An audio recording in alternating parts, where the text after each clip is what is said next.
Hoyt ALPHA AX2.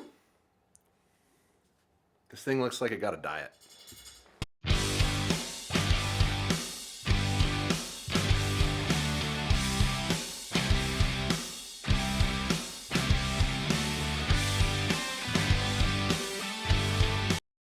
Hello, welcome back to the YouTube channel. MFJJ here at podiumarcher.com, looking at the Hoyt ALPHA AX2. This is a 29.5-inch axle-to-axle bow, and it looks like the same length riser as the previous models, but like they shortened the limbs and laid them over a little harder and got an entirely new cam system on here. Looks similar to the Target bow cams, obviously not the same. Still has the little nipple of destiny here, so when you set your bow on the ground, it doesn't actually put your string in the ground. Has pivoting modules, but, I'm going to stress but, they're very small ratios. Okay, so you're going back to basically individual modules for draw length because it's more efficient and they're trying to get more speed out of the bow.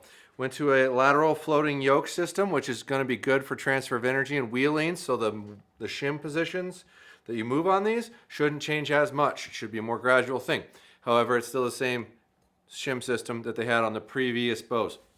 A lot more meat cut out of this riser, near as I can tell. I haven't actually had a chance to talk to anybody about it, and I crunched for time, leaving for a trip, and I had to get these done before they went out. And if you're curious how come the other bow videos aren't up from their line, I only got 2 of the bows originally, so when they get to my shop, I'll review the other ones, but they might be a little late, so I'm sorry about that for those of you interested in the other models that I don't currently have.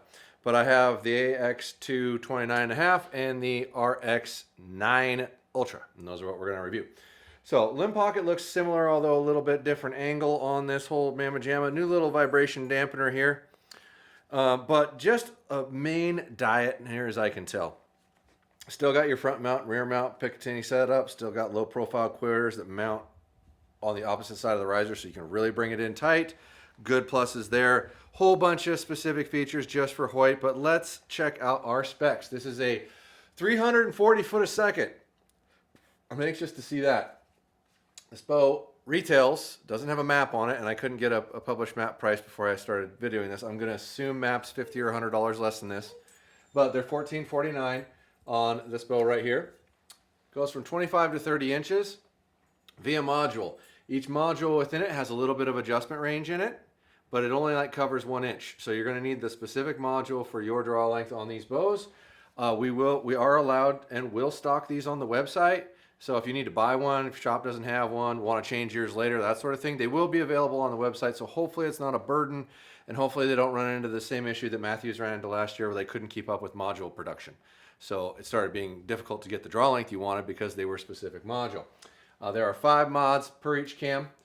Limb peak weights are available in 50-pound peak, 60-pound peak, 65-pound peak, 70-pound peak, 75-pound peak, and 80-pound peak.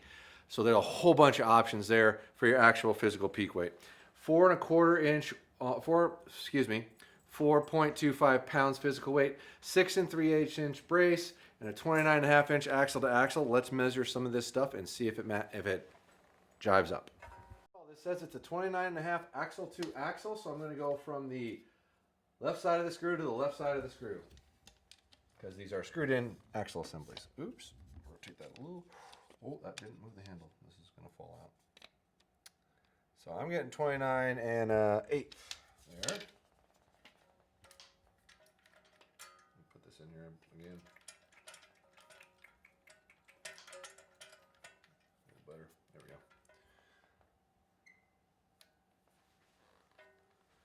go. Okay, so let's mark that down.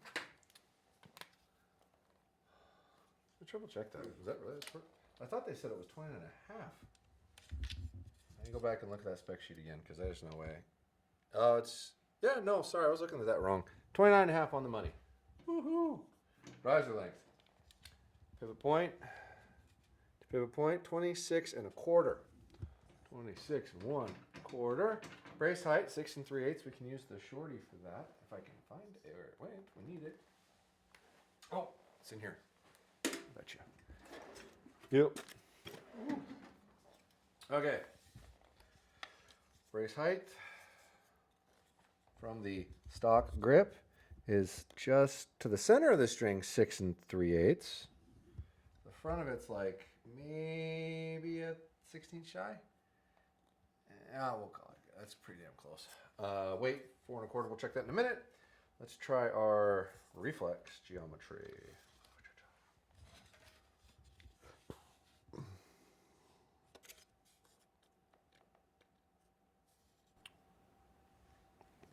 Looks like 1 3/4 to 1 7/8. We'll call it 1 3/4. Okay, let's see what our loadout point is and what our actual measured draw length is. It says it's 4 1/4, and we're getting 4.3. Make sure it's not touching anything. 4.3 to 4.4. So with the arrow rest, that's absolutely a fair mark. In fact, I would say this bow's probably a little lighter than that because most people aren't going to measure that dampener with that. So they're really getting down there on light. I'll give them a star for that. You get a star by your name. All right, loadout point on this bow is 31 inches.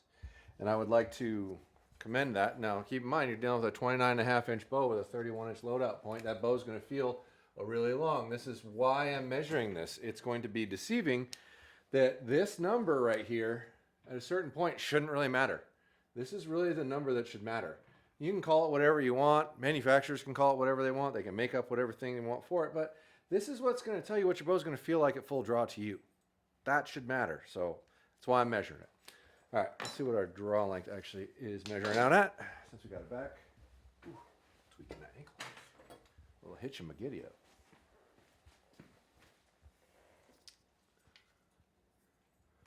Okay. So measuring a little long as 30. Let me pivot point there. Yeah, it's going to be more like 30 1/4. So it's a little long. 30 1/4.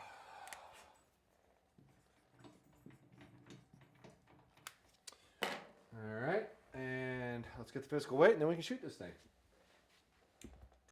9.9. That'll do, donkey. Here we go. My first arrows through this bow. I haven't shot it yet.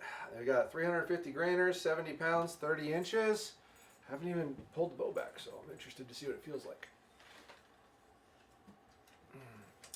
Stacks a little bit, which I'd say it probably feels really comparable to the Bowtech I just tested. Uh-oh, that was bound to happen. 337. That erred on me.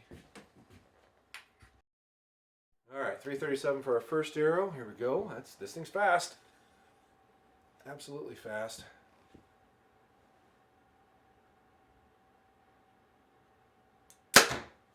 .336, 336.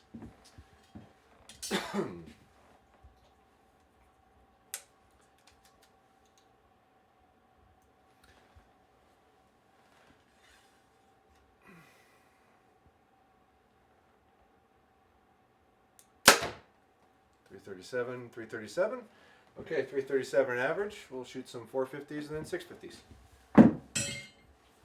450 grain arrows. The 350s were fast, man. 337. This thing's cooking. You can tell it pulls harder than the previous bow, but I am not like against bows that pull kind of hard, and I'll tell you why. 301, 298, so we'll give that 300. I'm not, because you'll get used to it. It won't matter. Like with the exception of a couple, I've never had a bow that you wouldn't get used to once you started shooting it a little bit. I think you can just walk off. There we go. Oh yeah, you get used to it. It feels hard at first, but it's really not that big of a deal. And for myself, 298, 297, so probably 298 average still. For myself, I'd rather have a bow that pulls a little harder and then back the weight down, because what you'll find is it's usually faster. Like if you get two bows, like one that pulls hard and one that pulls easy, and get them to where they feel the same by backing the poundage down on the one that pulls harder, you're usually still shooting the bow faster. So it's more efficient to have a more efficient draw force curve and shoot a lighter weight. So that would be my suggestion. So don't let this bow pull in a little hard, because it does. It's not bad. Man, there's no big hump in it. It just feels just a little stiffer than predecessor. But it's still pretty awesome. So 300. So we're going to go 298 average. All right. Now we have the adulty arrows, the 650s. Yeah, this is my 7th or 8th time pulling this bow back. It already feels easier. So, like I said, you just get used to it. It feels a little weird at first, but hang on. 250, 257. That's my spread. It does feel weird at first, but you get used to it, and then it starts to feel normal.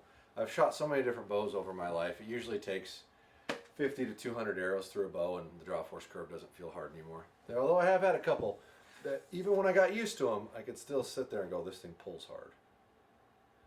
But I don't think this would be one of those bows.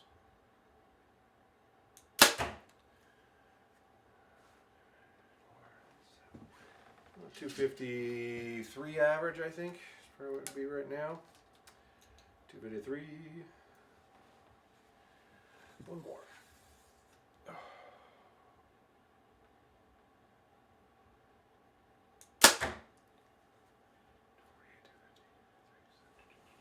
Give it a 252 average there. Now we'll reset the draw length and shoot it again. 8 inches and 450 grains. Here we go. Well, it didn't blow up. I put the modules on, right?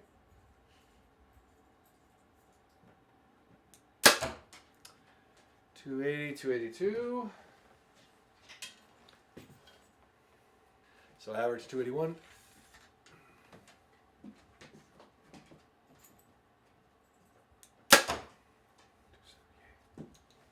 I'll give you 281 average still.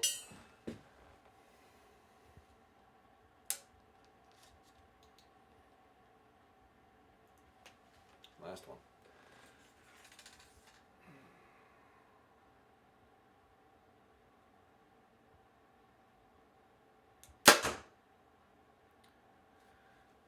Back up to 282. So let's do some math for it. Actually, let me write that down, then we'll do your decibels.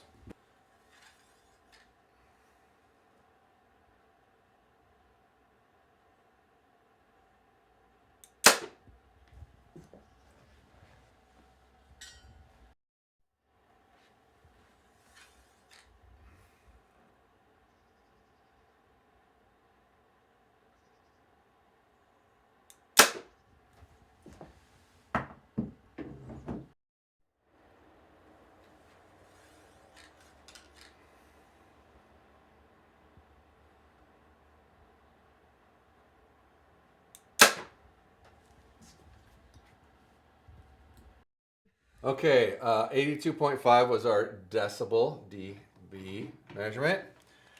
And we got 282 at 28 inches from 298. So let me do a little math for you real quick. That's 17, so that is 8.5 FPS per inch.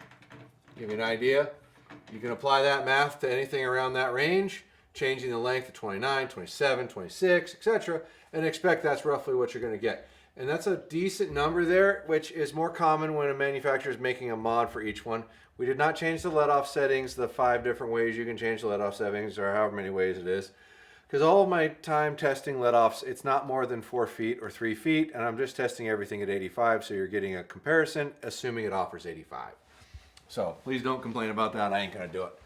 All right, our speed was 337, which is fast. Mind you, the fastest bow we tested last year was 340 at a 6-inch brace height, and this has a 6 3/8-inch brace height. And usually an inch of brace height is about 10 foot a second, give or take.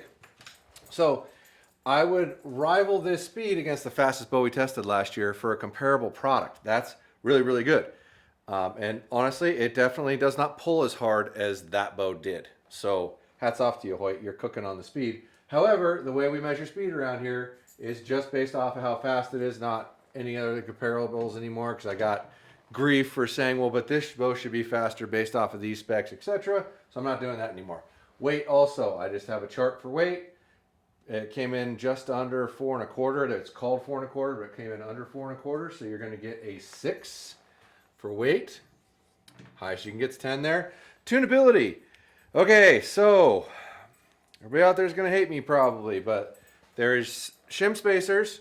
You can't adjust the roller guard. You can't adjust the timing. You can't adjust wheeling. You can't do any of that with a yoke system, right? So all you can do is space the cam left and right and move the rest left and right.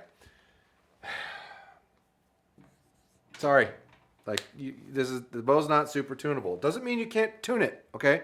Understand that. I'm not saying that. You absolutely can tune it. It's just a lot harder than most other bows to tune, and to make small, precise adjustments within the cam system don't exist, and you can't adjust the timing other than twisting it. And these are all things that other manufacturers are starting to do, and they're not. I really love Hoyt as a company. I think they make a phenomenal product. I love everything about the company. American made, relatively close to local. I can drive to their factory in like 13 hours or 12 hours from here. I love everybody down there, but please, for the love of God, do something about that. Like, make them a little more good to go. Now, integrations and features. Tons of integration, tons of features, tons of products that are specific just to them. That's a great one. Like, they're doing good there. I'll give you an 8 there. I mean, there's still room to grow, but customizing things that just are to you, really good job. And integration front and rear, and a universal integration style, which I really appreciate. The pick mount, thank you. I'm tempted to give you a 9, and I might. I don't know. Let me think about it for a minute. Honesty. Okay, nailing things out of the park other than right here. And right here is a 1/4 inch. Now, if you follow this math, it means that bow should be 2 to 3 feet a second slower if you actually set it where it would measure at 30. And the bow peaks at 30 and everything's maxed out. So it's as long as I can make it. Now, if you set it at 70% let off or whatever the lowest let off setting is in there, is it closer? Probably. So I'm going to give you a little bit of the benefit of the doubt. I'm not going to completely hammer you for that one, but a 1/4 inch long does manipulate your speed on length. So that's not a great thing, but everything else was spot on. Measurements were good. Loadout points great. Like, everything about that bow is really good. I'm going to give you a 13. And it's only here. Like, your numbers are stat on other than that. So I would probably go back and even raise that one a little bit. Feel. Bow feels awesome. The cycle's hard, but you're going to get used to it relatively quickly, so I'm not going to mark you down a ton for that. I mean, if the bow pulled like butter, you're going to get a better feel rating, but your speed rating is going to be slower. So I'm going to give you an 8 on feel because the bow does feel really good. It's not my favorite contour grip, but I'm very aware you can peel it off and shoot a 2-piece and have that same metal edge that I really personally prefer. Design and forgiveness. Really relatively long loadout point. That's going to help with your forgiveness factor. Riser length's pretty good. Reflex is under 2. I mean, the design of the bow is really good. So much machine work in here, intricate work. Like, they did a really good job. I'm going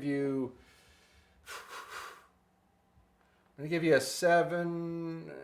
Hang on. I'm going to give you a 7 just because there's longer risers at that axle to axle length to achieve that, and there are a lot of stuff with less reflex than that. But that's still a really good number. Value. So I'm pretty sure, I don't have the numbers in front of me, but I'm pretty sure traditionally in the past, Hoyt's MAP has been 100 less than their MSRP. So I'm going to assume that's what it is. If I'm wrong, I apologize. And when we do the final statistics, I will change that. But when I'm doing a lot of these bows for you guys, they don't exist in the world yet. I don't have all the statistical information a shop would normally have, so a lot of it's going on assumption, and if I can't get the right person on the phone before I make the video, I don't have the information. So we're going to assume, I think you're getting a really good bow for $13.49. It's fast, it's good feel. Like I said, I wish there was some tunability stuff going in there because you're just not focusing on it. But I don't think the price is unfair. I'm going to give you a 3 on value because it's not too much, it's not too little. This isn't a steal for what you're getting, but it's not overpriced either. I think it's fair, and fair should be the middle of the road. Sound, we got 82.5 decibels. I'm basically giving everything a 3 right now that's anywhere near that, now that we've corrected the decibel meter settings and are shooting the arrow out of the building so we can really only hear the bow go off. So that number may tweak a little bit once we get all the other ones in, but this is a new category, so we're still kind of figuring it out. Peel and quality.